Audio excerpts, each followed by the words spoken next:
What do you feel like is your purpose in life? Wow, that's a great question.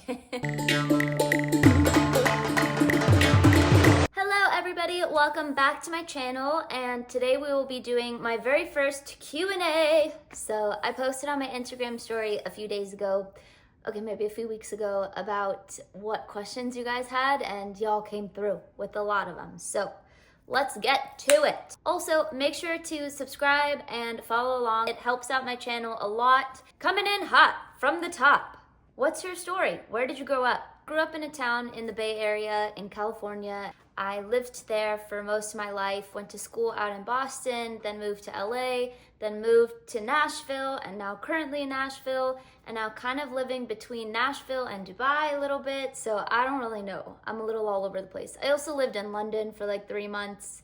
Kind of just lived all over and grown up all over, but I would primarily say Bay Area, California.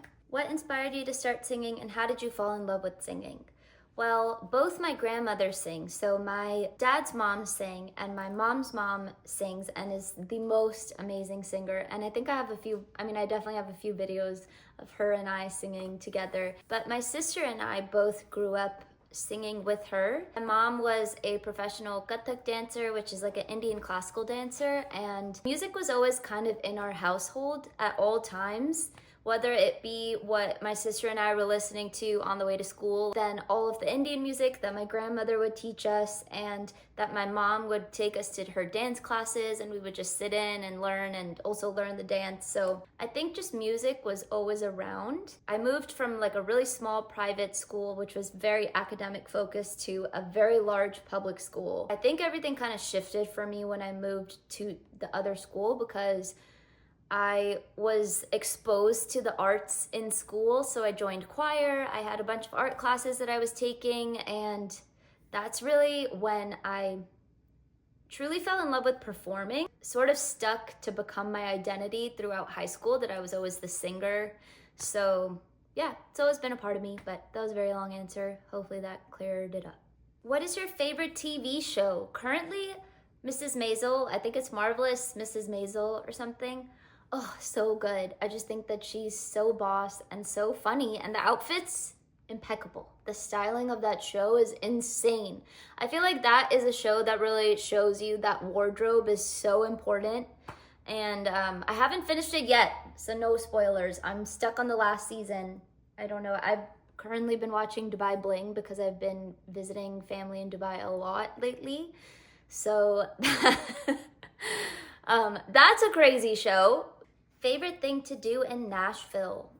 I really don't know. I love the bar in East called Urban Cowboy, but it's always crowded when I go. So I love going to Zanies. I'm actually probably Zanies. Zanies is so fun. It's a comedy club. Every time I've went, it's been an experience. I end up leaving Zanies really happy because comedy is just gold. Favorite lazy girl food? Ooh, that's a good one. Oh, I know which one. It is the dumpling soup one, where I made soup dumplings, but they weren't actually soup dumplings. They were just dumplings in soup. Bruh, life-changing. Because it was just the paste. I went to this Thai store. Okay, I always go to the Indian store. You guys know that I shop at the Indian store for like Indian spices, because the normal grocery stores don't usually have them, or you can get it on Amazon too. But I have never been to a Thai grocery store. Game changing. You can get like authentic red curry paste and green curry paste and make everything. And I love Thai food. It's probably my favorite. Yeah, it was so easy. You just make the soup and then you throw in frozen dumplings, which I also love. But somehow I always end up burning the frozen dumplings on the stove. So it was the perfect thing. They weren't even burnt. They just boil in the soup. I can link the video. I don't know if I ever posted it on YouTube, but I'll send it to you guys. Okay. What's your comfort mode? Like if you're feeling blue and just want to not. Ooh. If I don't do something creative, I can feel myself becoming upset, which is so fascinating. I feel like you always hear of stories that, oh, writing was therapy for me. But for me, it's like if I don't write, then I'm like, something is wrong. Just creating something for me really gets me out of that. So whether I'll sketch on my iPad, writing a journal entry that I know nobody's gonna see. But I do strongly think that watching YouTube videos has really pulled me out of this funk that I was probably in a few weeks ago. There's a lot of good content that is really educational on here and really inspirational that kind of shows you if this person can do it, then why can't you? But you have to trick your mind to get there, you know? I feel like it's taken me a long time to think that. And I don't let anyone come in my space that will create any sort of doubt in my head. The minute that someone says, well, what about this issue? And I'm like, canceled. Don't talk to me. I will not be telling you any idea that I have because I don't want to hear it. I know that I can do it. I don't even know if that was part of your question, but I do tend to ramble. Did you always want to be an entertainer from a young age? Actually, no, which is crazy because that's all I know now. But I was a really, really shy kid. My mother, who is probably watching this, can attest. But yeah, I just didn't like singing in front of people. I didn't like being in front of people. I still don't. It's not like I am one that's like, all the attention must be on me. Yeah, I never thought that it would be something that I would end up doing as a career. It is really nice to connect with people online and in person, obviously, too, but a lot of like content stuff is really rewarding. I enjoy the editing of it. I say all the time that I'm 80% editor, 20% musician because all I do is edit videos. But it's fun. Like, it's something that I get into the flow state of, and I don't even realize that it's night, you know? I can sit at my computer and edit and just see the vision so clearly. And I don't know how that came about. I'm very grateful to be in this position, and I'm excited to see what else comes in store, you know? Who is a creator you want to collaborate with? My dream collaboration would be Tan France. I love him. I think he's so fun and so genuine of a human. I think that his fashion sense is everything, and his interior decorating is so entertaining to watch. Ziggy's come to say hi. Oh, actually, I did have a question about Ziggy. Why did you name your cat Ziggy? What's the story? So I had a dog named Prince, and my drummer actually found him in the street in LA a few years ago, but when we found him, he was already old. He was a senior dog, so I think he was abandoned. He had so much trauma, but he was the most loving dog, and I still have his ashes on my mantle, you know? I just love having him, and I feel like he was the first animal that was really mine. He was named Prince from the 80s superstar, and it was only fitting that after we found Ziggy that he would be, you know, continuing the 80s superstar legion in our house. And so he is named after Ziggy Stardust. And it was perfect because he was orange, like Ziggy Stardust's hair.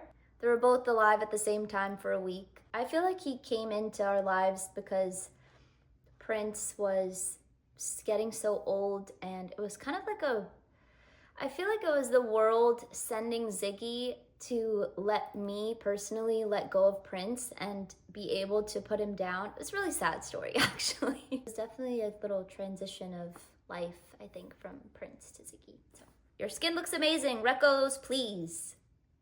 Thank you so much. That is the greatest compliment ever. I feel like I have done so much to attain normal skin now. I did realize, though, that I'm very allergic to dairy, so if I eat anything with dairy, like even butter, my skin will break out. It really starts with what you eat. I don't use any complicated skincare at all because I was so sensitive to it. I use Neutrogena, the pink grapefruit scrub, because I feel like it gets my makeup off too, so I'll scrub off my makeup, I'll double cleanse that.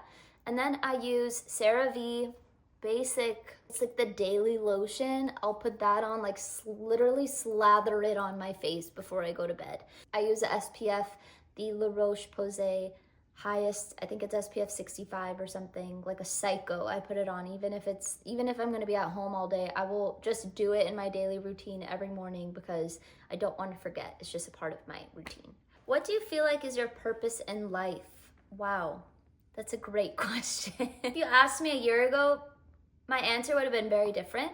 this year I'm really focused less on tunnel vision of what my purpose is, but more like an overall thing. So last year I felt like my purpose was to make music, to sing live, to sing on the internet, and it was all very music focused. And this year I've decided to kind of shift out of that. Not that I won't be making music, but just to create in general, I think is more my purpose. So I don't know if you guys ever watch interviews of people who are songwriters and they say that they're just a vessel for, you know, whatever the heavens send them song-wise. I hope this doesn't sound a little loony, but I do feel like I've channeled that in a way where songwriting, I understand that there's a way that you just kind of shut off your brain and you let the songs flow through you, but that only comes from when you have put in the work. Like, you have to practice, you have to write bad songs, you have to get over that, and then somehow there's just a flip, where